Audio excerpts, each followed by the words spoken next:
Et bonjour aux téléspectateurs de France 2, France TV. Bonjour Sophie Adno. Alors votre mission, ça y est, elle a un nom, elle s'appelle Epsilon et elle a même un patch. Qu'est-ce que ça représente pour vous? Effectivement, choisir un patch de mission, c'est une grosse étape en fait.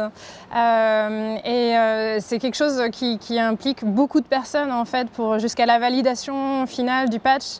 Moi, j'avais vraiment envie de passer des messages, voilà, il y a eu beaucoup de travail en amont pour en arriver jusque-là.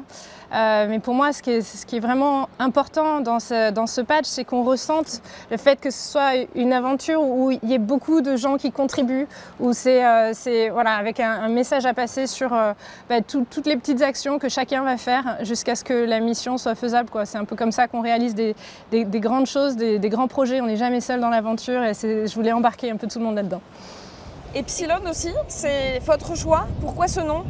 Alors Epsilon, en fait, il a été d'abord guidé par le fait que dans la tradition française, toutes les missions spatiales doivent être nommées avec une référence à un objet céleste. En fait, moi j'ai commencé par regarder tous les noms des étoiles, des galaxies, etc. Il y a eu une shortlist et puis en fait très vite finalement je suis arrivée à ce nom Epsilon. Epsilon pour vraiment la symbolique de cette petite chose qui finalement va devenir une grande chose, quoi. Même si c'est complètement paradoxal, c'est vrai qu'en maths Epsilon ça veut dire tout petit, quoi, hein. C'est presque insignifiant, mais moi je suis convaincue que c'est plein de petites choses mises bout à bout qui font que la vie est incroyable et qu'on peut faire des grandes choses en fait. Avoir le patch là en réel et puis voir tout qui se concrétise, c'est un grand pas. Et pour moi, je dois dire en particulier, ce qui est très émouvant, c'est de voir que c'est le 20e patch de mission spatiale française. Donc je suis la 11e astronaute française professionnelle dans ces astronautes, il y en a qui ont fait plusieurs missions. Du coup, là, on en est à la 20e mission spatiale. Et de voir ce patch à la suite des 19 autres, c'est hyper émouvant, tout simplement parce que moi, depuis que je suis gamine, en fait, quand je vois ces patchs,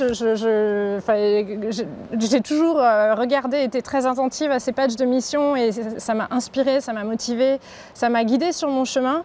Et donc beaucoup d'émotions, là, même à en parler, beaucoup d'émotions. Est-ce que vous savez déjà ce que vous allez faire pendant cette mission? Oui, donc en fait, beaucoup de choses. Ça va être aussi dense que l'entraînement. Des missions, donc de la recherche scientifique dans les sciences fondamentales, autant que la science des matériaux, la physique fondamentale, etc. Beaucoup de recherche médicale. Il y a énormément de recherche médicale qui est faite à bord de la Station spatiale internationale et la plupart du temps, les astronautes sont des cobayes. Une des grandes raisons, c'est qu'en fait, le corps vieillit beaucoup plus vite dans l'espace. On prend un équivalent de 10 ans en l'espace de 6 mois. Et donc en fait, les scientifiques et les chercheurs, ils peuvent étudier le vieillissement et justement aider à trouver des solutions ensuite pour contribuer à guérir les maladies chroniques du vieillissement en fait, ou même les maladies sur Terre. Voilà. Donc on fait beaucoup de recherche médicale. Et puis dans une des missions qui me sera donnée aussi, c'est faire de la maintenance, hein, le mécano dans l'espace.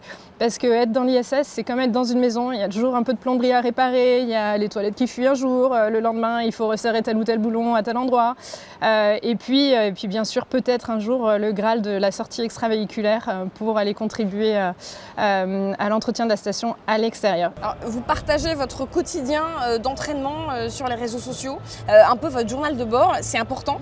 C'est vrai que pour moi c'est tellement une aventure, enfin j'ai toujours dit que je voulais de l'aventure dans ma vie, mais là je crois que je suis servie.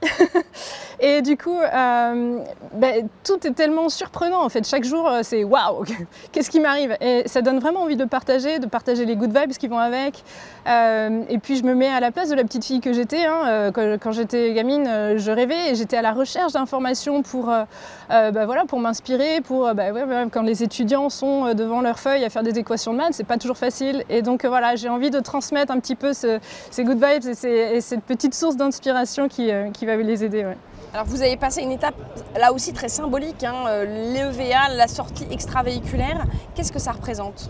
C'est hyper symbolique et puis ça représente des efforts et du travail incroyables. Il faut savoir qu'une sortie extravéhiculaire, autant à l'entraînement que dans la concrétisation, ça dure environ 6 à 7 heures.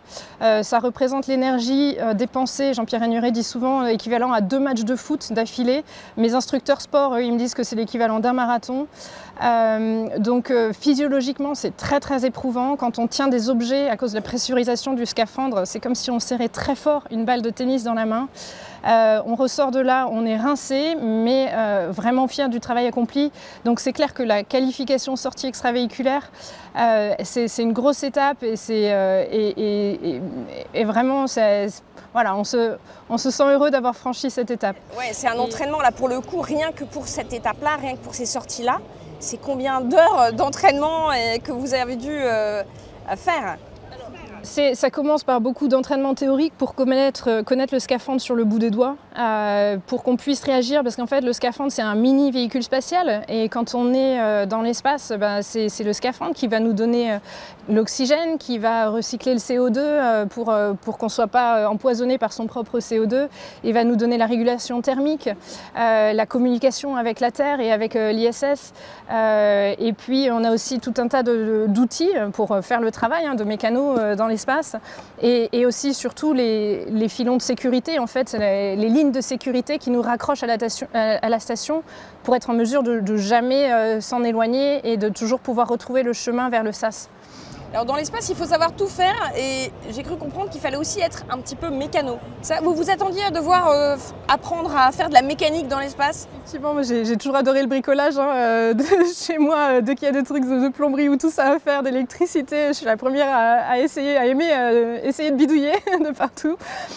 Donc le bricolage, ouais, ça me plaît. C'est vrai que même j'ai grandi petite fille, j'adorais, je faisais des constructions mécano, etc. Donc voilà, c'est dans la continuité finalement, mais c'est vrai que maîtriser les outils spatiaux, c'est quand même un step au-dessus. Mais bon, ça se fait, c'est un apprentissage comme tout, on y met des heures de travail, de l'entraînement, et puis voilà, ça se fait.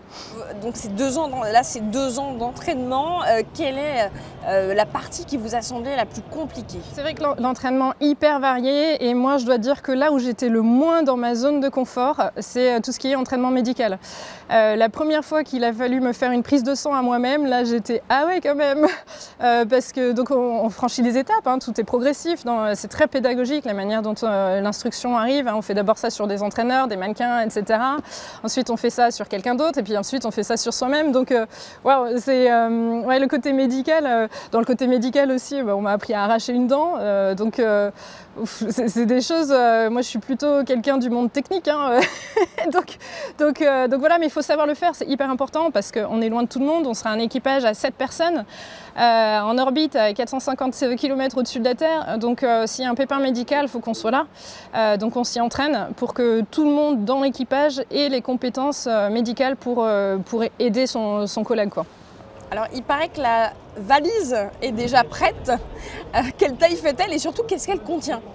La valise est prête et ce qui est complètement dingo, je ne sais pas si vous arrivez à imaginer, 9 mois avant le départ, valise prête, bouclée, je ne la verrai plus cette valise. Donc j'espère juste que je ne me suis pas loupée. Ça a été une sacrée étape de la préparer parce que déjà elle est toute petite, l'équivalent d'une grosse boîte à chaussures. J'avais posté la vidéo sur les réseaux effectivement. Je ne vais pas tout détailler ce qu'il y a dedans parce que c'est la surprise. Je vous réserve plein de petites surprises qui seront autant dans les domaines scientifiques, humoristiques, parce que j'aime voir les choses avec un peu d'humour. Effectivement, vous l'avez dit dans les vidéos sur mes réseaux. Donc voilà, il y aura des choses de quoi embarquer toutes les générations, mais les Français, les Européens et faire des petites surprises. Mais j'ai eu un peu chaud parce que j'ai vu le moment où la valise, on n'arriverait pas à la fermer et la personne qui m'aidait, donc elle s'appelle Bernadette, elle me dit « Ah, il va falloir enlever des choses ».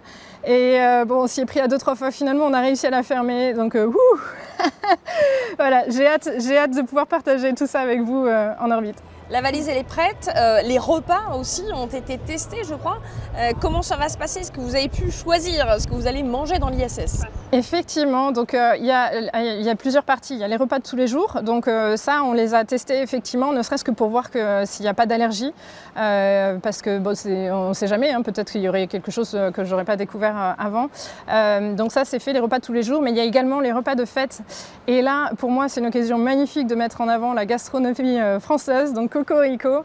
Je travaille avec un chef français sur des recettes qui vraiment mettent en avant la France et notre bonne gastronomie et notre culture culinaire. Donc je ne peux pas vous en dire plus, mais avant fin juillet, il y aura quelque chose et vous verrez sur les réseaux. Je pense que ça va faire la fierté de tout le monde. Voilà. À quoi ressemble votre quotidien à Houston, puisque vous entraînez aux États-Unis? À quoi ressemble votre quotidien américain? Alors, cette vie américaine, elle est assez déroutante finalement. Enfin, la vie d'un astronaute, de manière générale, il n'y a pas deux journées qui se ressemblent. Donc, c'est hyper difficile pour moi de décrire une journée standard pour vous. Par contre, moi, j'ai établi aussi mes petites routines qui me permettent d'être performante et puis d'avoir les good vibes comme j'en ai besoin et comme je les aime. Donc, en fait, pour moi, ça commence toujours à 4 ou 5 heures du matin. Je me lève, je fais mon sport et j'en profite aussi pour régler ce que je dois régler avec l'Europe, parce qu'avec le décalage horaire, je suis très souvent en coup de fil avec l'Europe avant que la journée de la NASA commence. Et ensuite, la journée de la NASA, elle commence, alors si on est en sortie extravéhiculaire, elle commence à 6 heures du matin. Si on est en entraînement normal, c'est 8 heures du matin. Et puis après, c'est parti plein pot. Il n'y a pas toujours de pause déjeuner. Les cours s'enchaînent parfois avec tout juste le temps de trajet, donc il faut y aller pour aller de bâtiment en bâtiment. La NASA, c'est hyper grand, donc des fois, on est même obligé de prendre la voiture parce qu'on n'a pas le temps d'y aller, même en vélo. Moi, j'adore le vélo, mais des fois, ça passe pas. Hein. donc voilà, difficile de dire, il n'y a vraiment pas deux journées qui se ressemblent. Des fois, on est dans un simu pendant 7 heures d'affilée.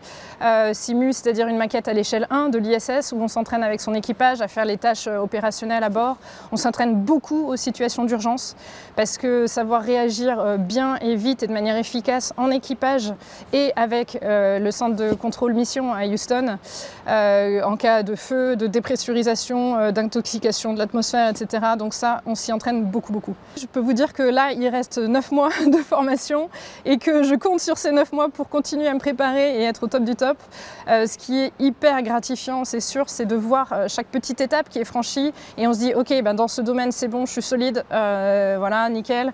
Ce qui est très surprenant aussi par rapport à d'autres formations que j'ai faites de pilote, etc. C'est que là, il y a des fois, je vois des instructeurs et ils me disent, et je me souviens la première fois qu'il y a quelqu'un qui m'a dit ça, c'était 1 an et demi avant le décollage. Et cette personne m'a dit, écoute, la prochaine fois que je te parle, tu seras dans l'espace et moi, je serai derrière la console du centre de contrôle mission à Houston. Et ça, c'était 1 an et demi avant la date prévue de décollage. Et donc, on se dit, ah ouais, donc dans 1 an et demi, il faut que je mémorise encore ça. Donc, autant dire que je prends des notes et je compte bien pouvoir les relire avant parce qu'il n'y a rien de tel que des bonnes notes pour ne rien oublier. On vous voit très souriante. Est-ce que c'est tous les matins comme ça? Est-ce qu'il faut parfois se dire, allez? Franchement, c'est tellement une aventure incroyable et j'en rêve tellement depuis que je suis toute petite que c'est hyper rare les fois où je suis dans le dur et où j'ai pas le sourire. Après, il faut voir que oui, des fois on pousse le corps à ses limites, on pousse exprès pour aller chercher les limites de la zone de confort pour justement progresser plus vite et évoluer. Mais en réalité, moi, c'est 99% du temps, j'ai la banane et je suis heureuse. C'est une chance incroyable de vivre ça, de partager ça et je suis hyper heureuse. Ça, c'est quelque chose. Il paraît que vous aviez une fusée en poster dans votre chambre. Est-ce que c'est vrai? Et oui, il y avait un poster de fusée et puis même plus encore parce qu'en fait, j'avais le poster et puis j'avais aussi alors je sais pas comment on pourrait dire en français, mais un inspiration board où je découpais les articles de journaux, les photos des astronautes, les trucs et puis je collais en face de mon bureau et quand j'en avais marre des équations de maths ou des cours de quelle que soit la matière, je regardais ça, je me disais allez, ça va venir. Il faut bûcher. Vous avez une idée plus précise de quand vous décollerez ou pas encore? Alors pour l'instant, c'est encore prévu au printemps 2026 et j'ai pas entendu de signe que ça allait se décaler. Donc nous, on se prépare à fond, on est au taquet ici pour être prêt pour le printemps 2026. Quel astronaute vous avez envie d'être? Écoutez, moi, vraiment, j'ai à cœur pendant cette mission de partager et de transmettre. Et je me mets vraiment à la place de la petite fille que j'étais, où moi, j'étais avide de trouver des informations sur ce genre d'aventure. Je pense que toutes les générations peuvent être touchées par des messages des astronautes, puisque l'aventure est tellement incroyable. Je pense qu'il y aura beaucoup d'émotions. Et ça, c'est aussi quelque chose que je souhaite transmettre quand je serai là-haut, à la vue de la planète Terre. Aujourd'hui, je ne peux pas en parler, bien entendu, mais bon, ce sera forcément un sujet. C'est forcément une mission qui va aussi changer votre notoriété. Comment est-ce que vous l'abordez, ça? Est-ce que vous l'appréhendez? Écoutez, je pense que ce job d'astronaute, c'est aventure sur aventure. Donc le propre de l'aventure, c'est aussi de ne pas toujours savoir ce qui nous attend derrière. Et là, en l'occurrence, on verra bien. Voilà, moi, je sais que j'ai beaucoup de good vibes à transmettre. Et puis la suite, il y a des inconnus, il y a de l'incertitude. Et on verra.